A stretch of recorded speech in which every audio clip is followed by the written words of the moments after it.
1984 by George Orwell. Part 2. Chapter 1.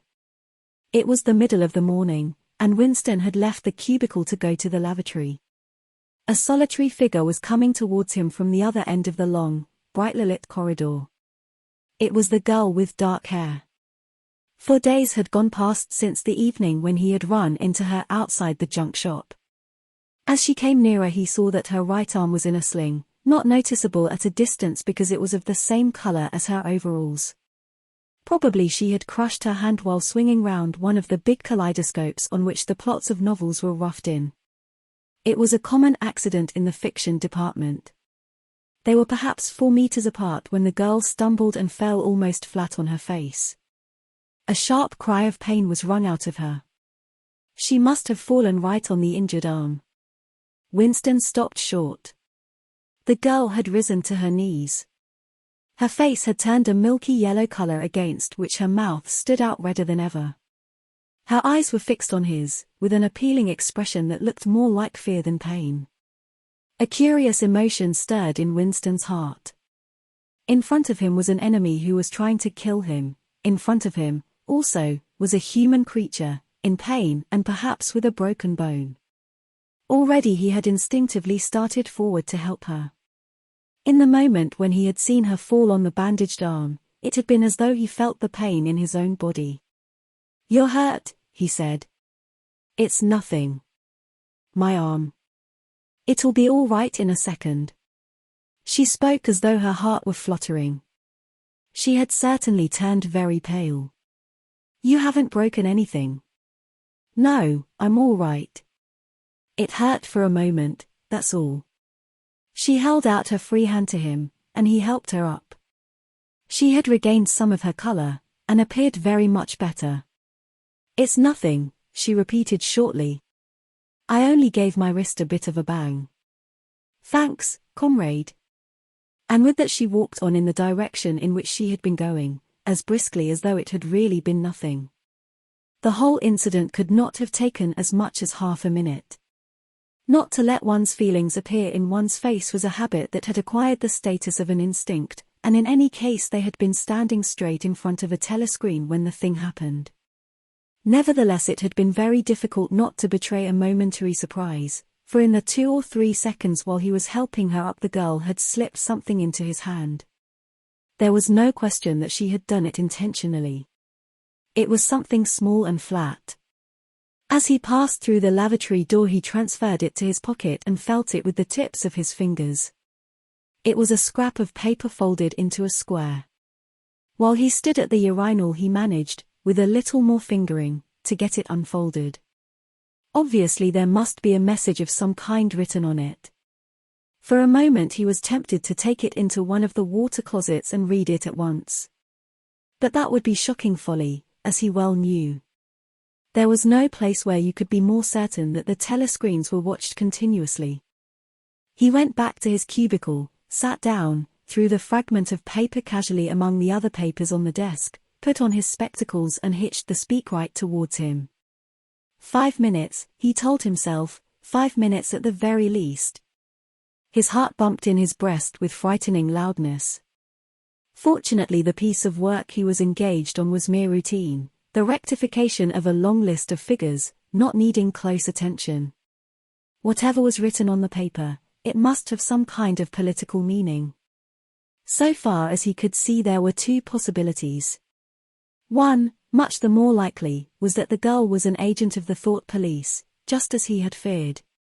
He did not know why the thought police should choose to deliver their messages in such a fashion, but perhaps they had their reasons. The thing that was written on the paper might be a threat, a summons, an order to commit suicide, a trap of some description. But there was another, wilder possibility that kept raising its head, though he tried vainly to suppress it. This was, that the message did not come from the thought police at all, but from some kind of underground organization. Perhaps the Brotherhood existed after all. Perhaps the girl was part of it. No doubt the idea was absurd, but it had sprung into his mind in the very instant of feeling the scrap of paper in his hand. It was not till a couple of minutes later that the other, more probable explanation had occurred to him. And even now, though his intellect told him that the message probably meant death, still, that was not what he believed, and the unreasonable hope persisted, and his heart banged, and it was with difficulty that he kept his voice from trembling as he murmured his figures into the speakwrite. He rolled up the completed bundle of work and slid it into the pneumatic tube. 8 minutes had gone by. He readjusted his spectacles on his nose, sighed, and drew the next batch of work towards him, with the scrap of paper on top of it. He flattened it out. On it was written, in a large unformed handwriting, "I love you." For several seconds he was too stunned even to throw the incriminating thing into the memory hole. When he did so, although he knew very well the danger of showing too much interest, he could not resist reading it once again, just to make sure that the words were really there. For the rest of the morning it was very difficult to work. What was even worse than having to focus his mind on a series of niggling jobs was the need to conceal his agitation from the telescreen. He felt as though a fire were burning in his belly. Lunch in the hot, crowded, noise-filled canteen was torment.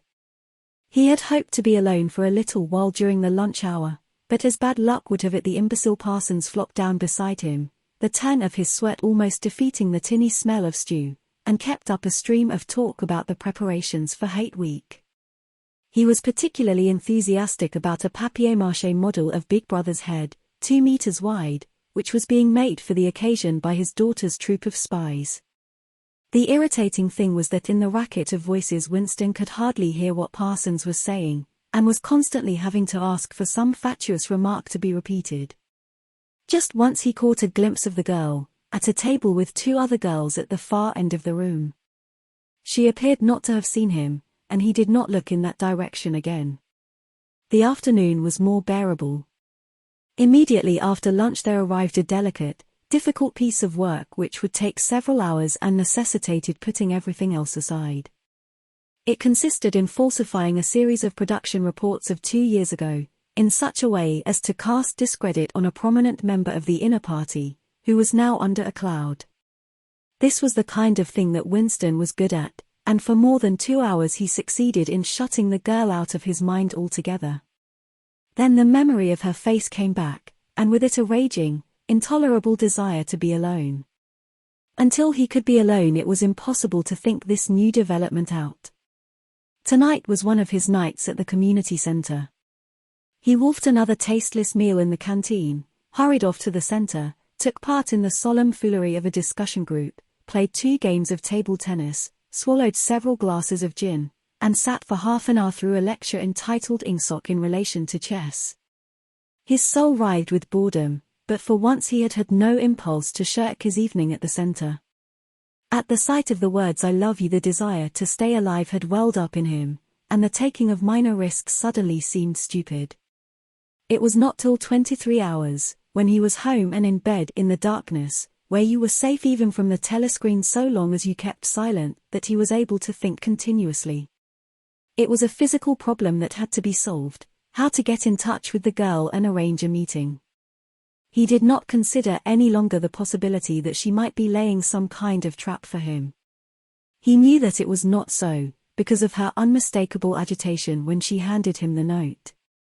Obviously she had been frightened out of her wits, as well she might be. Nor did the idea of refusing her advances even cross his mind. Only 5 nights ago he had contemplated smashing her skull in with a cobblestone, but that was of no importance. He thought of her naked, youthful body, as he had seen it in his dream. He had imagined her a fool like all the rest of them, her head stuffed with lies and hatred, her belly full of ice. A kind of fever seized him at the thought that he might lose her, the white youthful body might slip away from him. What he feared more than anything else was that she would simply change her mind if he did not get in touch with her quickly. But the physical difficulty of meeting was enormous. It was like trying to make a move at chess when you were already mated. Whichever way you turned, the telescreen faced you. Actually, all the possible ways of communicating with her had occurred to him within 5 minutes of reading the note, but now, with time to think, he went over them one by one, as though laying out a row of instruments on a table. Obviously the kind of encounter that had happened this morning could not be repeated. If she had worked in the records department it might have been comparatively simple, but he had only a very dim idea whereabouts in the building the fiction department lay, and he had no pretext for going there. If he had known where she lived, and at what time she left work, he could have contrived to meet her somewhere on her way home, but to try to follow her home was not safe, because it would mean loitering about outside the ministry, which was bound to be noticed. As for sending a letter through the mails, it was out of the question. By a routine that was not even secret, all letters were opened in transit. Actually, few people ever wrote letters. For the messages that it was occasionally necessary to send, there were printed postcards with long lists of phrases, and you struck out the ones that were inapplicable. In any case he did not know the girl's name, let alone her address. Finally he decided that the safest place was the canteen. If he could get her at a table by herself, somewhere in the middle of the room, not too near the telescreens, and with a sufficient buzz of conversation all round, if these conditions endured for, say, 30 seconds, it might be possible to exchange a few words. For a week after this, life was like a restless dream. On the next day she did not appear in the canteen until he was leaving it, the whistle having already blown. Presumably she had been changed onto a later shift. They passed each other without a glance. On the day after that she was in the canteen at the usual time, but with 3 other girls and immediately under a telescreen. Then for 3 dreadful days she did not appear at all. His whole mind and body seemed to be afflicted with an unbearable sensitivity, a sort of transparency, which made every movement, every sound, every contact, every word that he had to speak or listen to, an agony. Even in sleep he could not altogether escape from her image. He did not touch the diary during those days. If there was any relief, it was in his work, in which he could sometimes forget himself for 10 minutes at a stretch. He had absolutely no clue as to what had happened to her. There was no inquiry he could make. She might have been vaporized, she might have committed suicide, she might have been transferred to the other end of Oceania, worst and likeliest of all, she might simply have changed her mind and decided to avoid him. The next day she reappeared. Her arm was out of the sling and she had a band of sticking clasped around her wrist. The relief of seeing her was so great that he could not resist staring directly at her for several seconds. On the following day he very nearly succeeded in speaking to her. When he came into the canteen she was sitting at a table well out from the wall, and was quite alone. It was early, and the place was not very full. The queue edged forward till Winston was almost at the counter, then was held up for 2 minutes because someone in front was complaining that he had not received his tablet of saccharine. But the girl was still alone when Winston secured his tray and began to make for her table. He walked casually towards her, his eyes searching for a place at some table beyond her. She was perhaps 3 meters away from him. Another 2 seconds would do it. Then a voice behind him called, "Smith." He pretended not to hear. "Smith," repeated the voice, more loudly. It was no use. He turned round. A blonde-headed, silly-faced young man named Wilshire, whom he barely knew, was inviting him with a smile to a vacant place at his table. It was not safe to refuse. After having been recognized, he could not go and sit at a table with an unattended girl. It was too noticeable. He sat down with a friendly smile. The silly blonde face beamed into his. Winston had a hallucination of himself smashing a pickaxe right into the middle of it. The girl's table filled up a few minutes later. But she must have seen him coming towards her, and perhaps she would take the hint. Next day he took care to arrive early. Surely enough, she was at a table in about the same place, and again alone. The person immediately ahead of him in the queue was a small, swiftly moving, beetle-like man with a flat face and tiny, suspicious eyes. As Winston turned away from the counter with his tray, he saw that the little man was making straight for the girl's table. His hopes sank again. There was a vacant place at a table further away, but something in the little man's appearance suggested that he would be sufficiently attentive to his own comfort to choose the emptiest table. With ice at his heart, Winston followed. It was no use unless he could get the girl alone. At this moment there was a tremendous crash. The little man was sprawling on all fours, his tray had gone flying, 2 streams of soup and coffee were flowing across the floor. He started to his feet with a malignant glance at Winston, whom he evidently suspected of having tripped him up. But it was all right. 5 seconds later, with a thundering heart, Winston was sitting at the girl's table. He did not look at her. He unpacked his tray and promptly began eating. It was all important to speak at once, before anyone else came, but now a terrible fear had taken possession of him. A week had gone by since she had first approached him. She would have changed her mind, she must have changed her mind. It was impossible that this affair should end successfully, such things did not happen in real life. He might have flinched altogether from speaking if at this moment he had not seen Ampleforth, the hairy-eared poet, wandering limply round the room with a tray, looking for a place to sit down.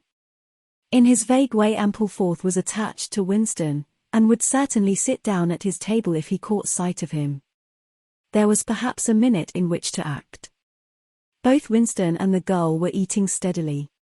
The stuff they were eating was a thin stew, actually a soup, of haricot beans. In a low murmur Winston began speaking.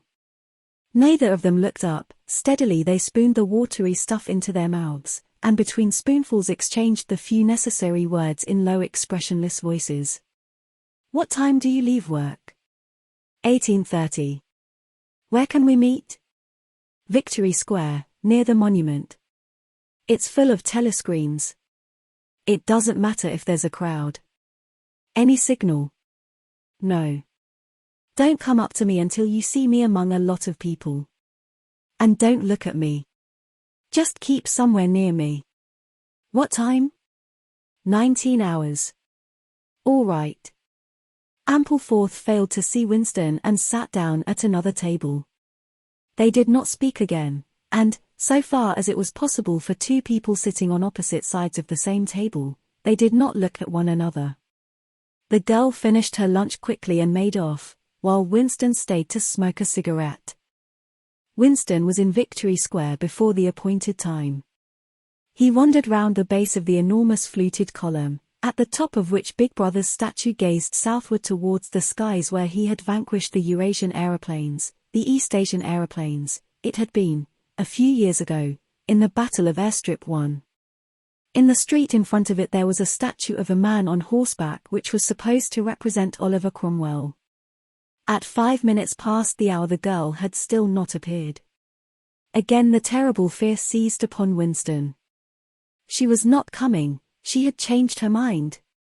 He walked slowly up to the north side of the square and got a sort of pale-coloured pleasure from identifying St. Martin's Church, whose bells, when it had bells, had chimed "You owe me 3 farthings."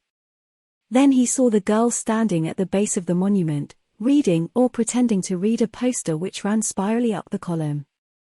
It was not safe to go near her until some more people had accumulated. There were telescreens all round the pediment. But at this moment there was a din of shouting and a zoom of heavy vehicles from somewhere to the left. Suddenly everyone seemed to be running across the square. The girl nipped nimbly round the lions at the base of the monument and joined in the rush. Winston followed. As he ran, he gathered from some shouted remarks that a convoy of Eurasian prisoners was passing. Already a dense mass of people was blocking the south side of the square. Winston, at normal times the kind of person who gravitates to the outer edge of any kind of scrimmage, shoved, butted, squirmed his way forward into the heart of the crowd.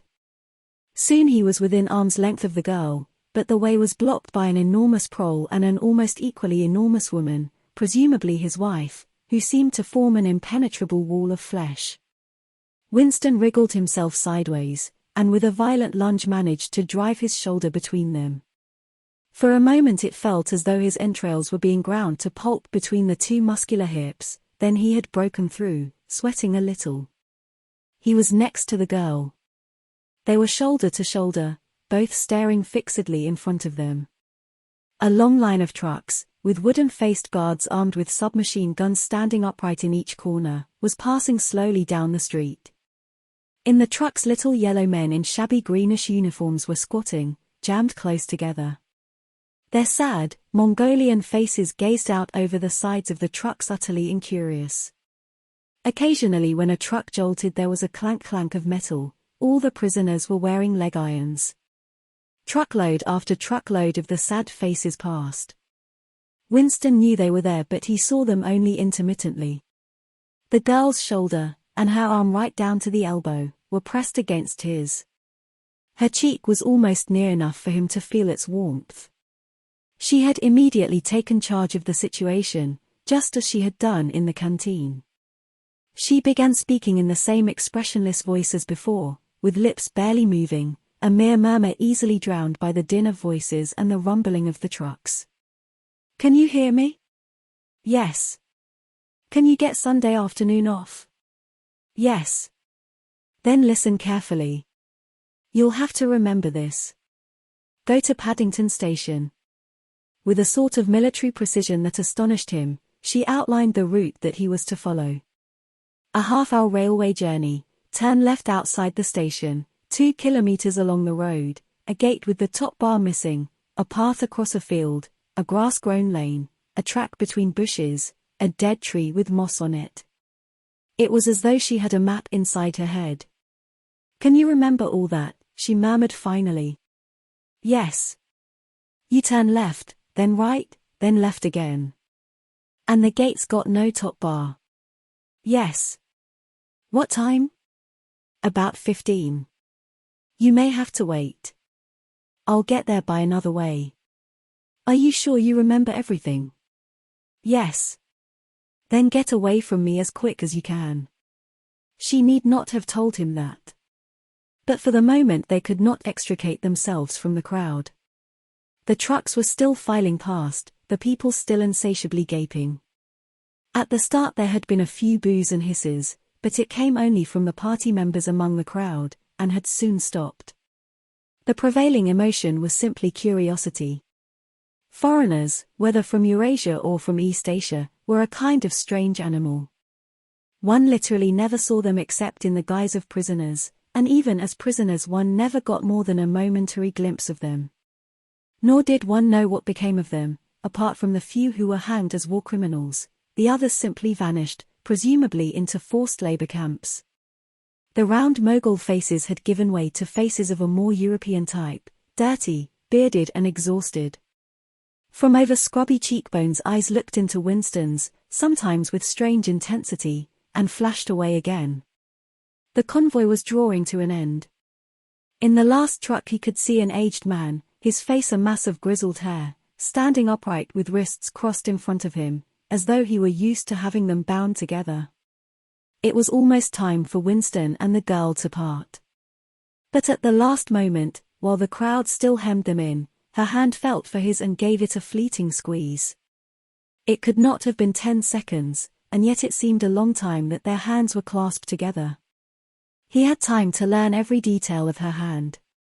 He explored the long fingers, the shapely nails, the work-hardened palm with its row of callus, the smooth flesh under the wrist. Merely from feeling it he would have known it by sight. In the same instant it occurred to him that he did not know what color the girl's eyes were.